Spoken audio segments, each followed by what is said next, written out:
बिस्मिल्लाहिर्रहमानिर्रहीम। अस्सलाम वालेकुम नाज़रीन, मैं अहमद फ़वाद हूँ। आप यूट्यूब चैनल देख रहे हैं। नाज़रीन, बड़ी खबर और ब्रेकिंग न्यूज़ के साथ आज की व्लॉग में आपकी खिदमत में हाजिर हुआ हूँ। सबसे पहले तो ये कि हुकूमत की जानिब से पाकिस्तान तहरीक-ए-इंसाफ पर पाबंदी का जो फ़ैसला किया गया है, जल्दबाजी और बौखलाहट में किया गया जो फ़ैसला है, ये उल्टा इन्हीं के गले पड़ गया है। एक तो मुस्लिम लीग नून के अंदर इस मामले पर बगावत उठ खड़ी हुई है। सीनियर जो लीगी रहनुमा हैं इसके मुखालिफ हो चुके हैं। इस पर कल भी डिटेल में आपके साथ शेयर कर चुका था। अब नाज़रीन, इसमें बड़ी पेशरफ्त ये सामने आई है कि जो इत्तेहादी हैं वो भी इस मामले पर मुस्लिम लीग नून के साथ खड़े नहीं हैं। कुछ एक्सक्लूसिव डिटेल्स आपके साथ में शेयर करूंगा और साथ साथ आपको ये भी बताऊंगा कि ये जो आइडिया था मुस्लिम लीग नून के अंदर, ये दिया किसने था कि पीटीआई पर पाबंदी लगाई जाए। दूसरी बड़ी खबर नाज़रीन, पाकिस्तान तहरीक इंसाफ इमरान खान साहब के लिए खुशखबरी है कि पाकिस्तान तहरीक इंसाफ के जो डिक्लेरेशन फॉर्म्स थे कि जो आज़ाद उम्मीदवार थे, इनमें से तकरीबन 38 ने जमा करवा दिए हैं। रोका जा रहा था मुबैना तौर पर, लेकिन 38 ने जमा करवा दिए हैं, 41 हैं कुल। तो ये 38 मज़ीद नशिस्तें पाकिस्तान तहरीक इंसाफ की कन्फर्म हुई हैं। तफसीलात आपके साथ शेयर करूँगा। और आखिर में नाज़रीन, दिन गुजरते साथ साथ ये जो हुकूमत है ये अपने ख़ात्मे का ऐलान ख़ुद ही करती जा रही है। आज एक अहम तरीन नोटिफिकेशन जारी हुआ है और ये ना सिर्फ इस हुकूमत बल्कि मुस्लिम लीग नून का जो ख़ात्मा है उसके ऊपर मज़ीद जो स्टैम्प्स है वो लगा रहा है। ये नोटिफिकेशन का मामला क्या है, तफसीलात आपके साथ में शेयर करूँगा। सबसे पहले तो नाज़रीन, आज की बड़ी खबर पाकिस्तान तहरीक इंसाफ के लिए जो है वो आपके साथ शेयर करता चलूँ जी। मखसूस नशिस्तों के केस में सुप्रीम कोर्ट के फैसले के बाद तहरीक इंसाफ के अरकान के हल्फनामे जमा करवाने का जो सिलसिला है वो जारी है। कल जो फिगर आ रही थी वो 35 की थी और आज 38 की जो फिगर है वो सामने आ चुकी है। तो कुल 80 थे, 80 में से 39 तो पहले ही पाकिस्तान तहरीक इंसाफ के उन्होंने वो सबमिट करवाए हुए थे पीटीआई सर्टिफिकेट कि उनका ताल्लुक पीटीआई से है। 41 ऐसे थे जो कि आज़ाद थे, उन्होंने पार्टी सर्टिफिकेट्स जमा नहीं करवाए थे, जिनमें से अब 38 जो है इन्होंने पार्टी सर्टिफिकेट सबमिट करवा दिए हैं।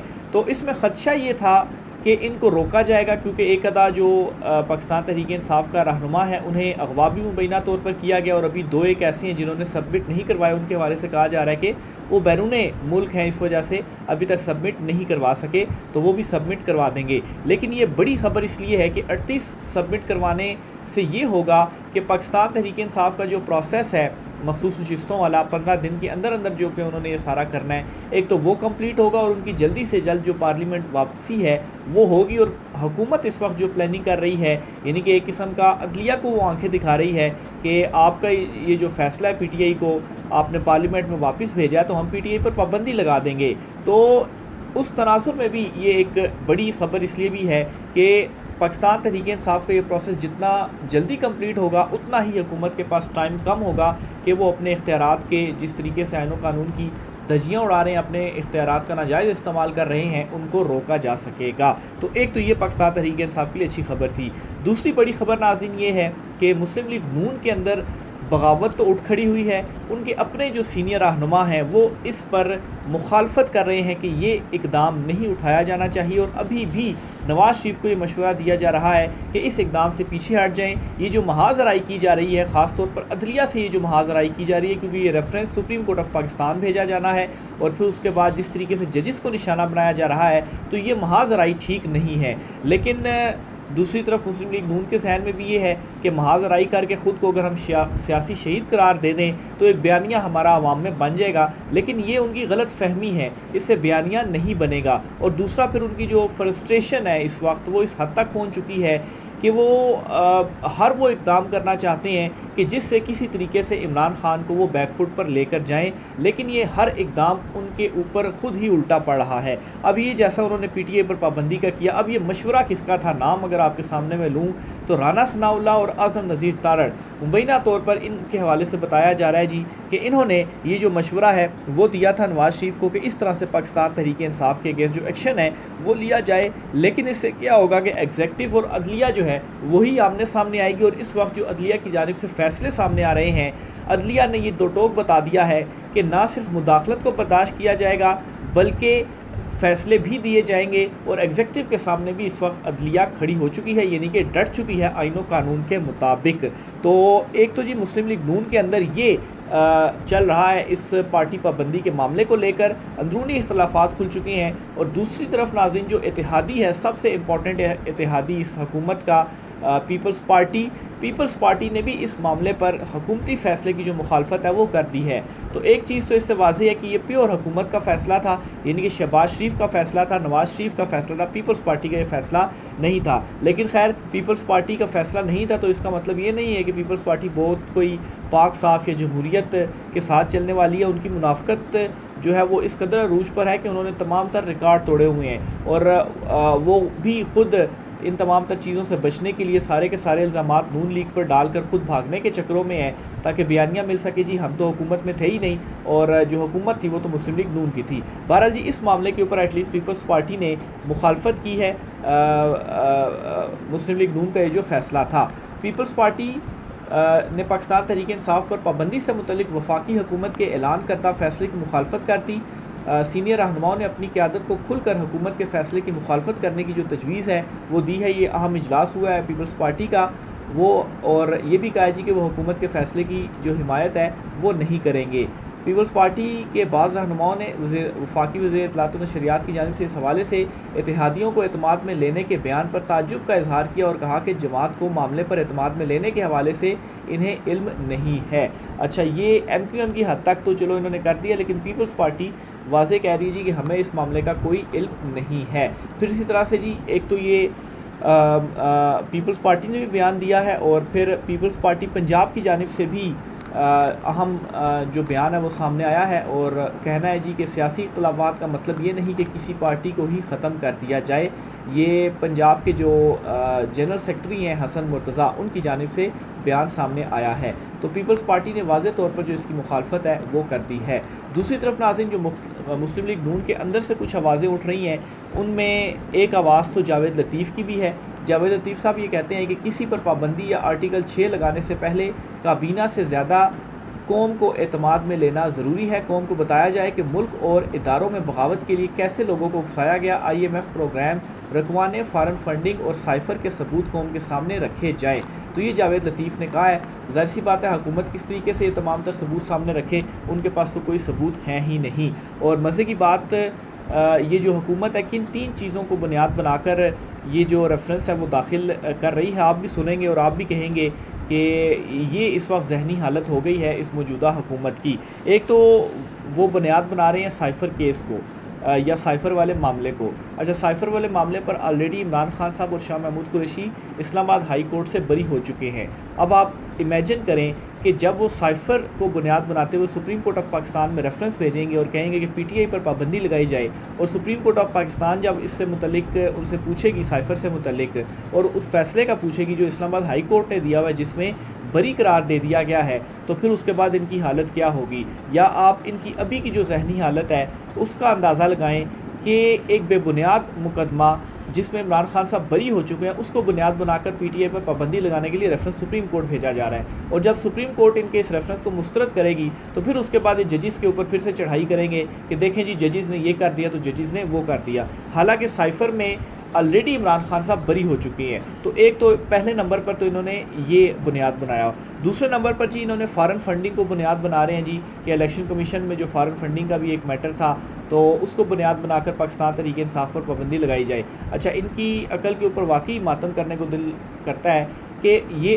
पाकिस्तान तहरीक इंसाफ के ख़िलाफ़ इलेक्शन कमीशन में फॉरेन फंडिंग का मामला नहीं है, ये मामला है ममनुआ फंडिंग का। ममनुआ फंडिंग और फॉरेन फंडिंग दोनों में बहुत फ़र्क है। फॉरेन फंडिंग में तो आप ये कह सकते हैं कि भाई इनको फंडिंग हुई और मुल्क के अगेंस्ट ये चीज़ें कर रहे हैं तो इस वजह से इस जमात को बैन होना चाहिए, लेकिन वो मामला है ही ममनुआ फंडिंग का और इलेक्शन कमीशन ऑफ पाकिस्तान ख़ुद इस मामले को ममनुआ फंडिंग यानी कि प्रोहिबिटेड जो फंडिंग है वो करार दे चुकी है। तो सुप्रीम कोर्ट ऑफ पाकिस्तान में जब ये रेफरेंस लेकर जाएंगे तो सुप्रीम कोर्ट मतलब है कि एक चीज़ की बेस ही गलत है, मामला ही ममनुआ फंडिंग का है तो उसको फॉरेन फंडिंग कैसे करार दे सकती है। तो दूसरा इनका जो रेफरेंस के अंदर पॉइंट होगा वो ये वाला है। तीसरे नंबर पर जी इन्होंने 9 मई को बुनियाद बनाया हुआ है। अच्छा, 9 मई को बुनियाद इन्होंने बनाया हुआ है। 9 मई के एक तो इमरान खान साहब के ऊपर जो मुकदमे हैं उनमें अभी तक कुछ भी साबित हो नहीं सका, जिनमें बहुत सारे मुकदमों में तो इमरान खान साहब और दीगर पार्टी लीडरशिप जो है वो रिहा भी हो चुकी है। तो एक ऐसा मामला जिसमें अभी तक कुछ साबित ही नहीं हुआ और केस की आगाज़ की समातों में ही बरी किया जा रहा है, यानी कि प्रोसिक्यूशन की जानिब से इस कदर जो है वो बेबुनियाद मुकदमात बनाए गए हैं। और 9 मई का इमरान खान तो ख़ुद जुडिशल कमीशन बनाने का मुतालबा कर चुके हैं कि जुडिशल कमीशन बनाया जाए और उसकी तहकीकात हो सके। तो सुप्रीम कोर्ट ऑफ पाकिस्तान ने फिर 9 मई के मामले के ऊपर किस तरह से जो फ़ैसला इनके अगेंस्ट दे देना है, और अगर हुकूमत कोई सबूत सामने रखती भी है तो इमरान खान तो ख़ुद कह चुके हैं भाई आप इस मामले की ऊपर जो जुडिशल कमीशन है वो बनाएं। तो ये वो तीसरा मामला है जो कि हुकूमत इस रेफरेंस में जो है वो उठाएगी, और ये तीनों मामले ऐसे हैं कि इसमें हुकूमत को सवाए हजीमत के अलावा कुछ और नहीं मिलेगा।